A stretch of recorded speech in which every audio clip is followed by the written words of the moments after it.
Благодаря на църковното настоятелство, които са мои опора в църковните дела. Сърдечно благодаря на професор, доктор на техническите науки, инженер Соловутов, за неоценимата подкрепа, помощ, дарителство, добротворчество, което е включено в достойното и общо дело. Помогна за възстановяването на древната светиня.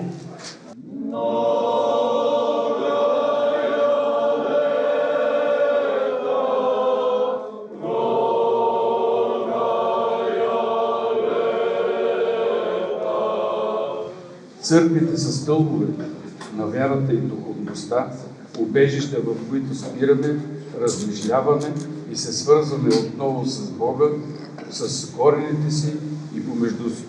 Тук миналото, настоящето и бъдещето се сливат мълчаливо, свидетелство за нашите споделени ценности и стремежи. Нека всички ние, гражданите на София и на цяла България, останем обединени в дълга си да пазим и ценим такива места.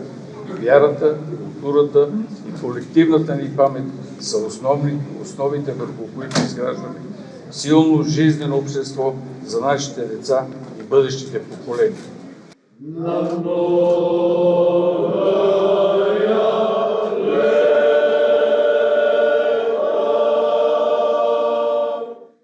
Днес, по време на тази божествена литургия, имам радостта да поднеса на църквата нов кръщелен купел, символ на обновление, чистота и нов живот.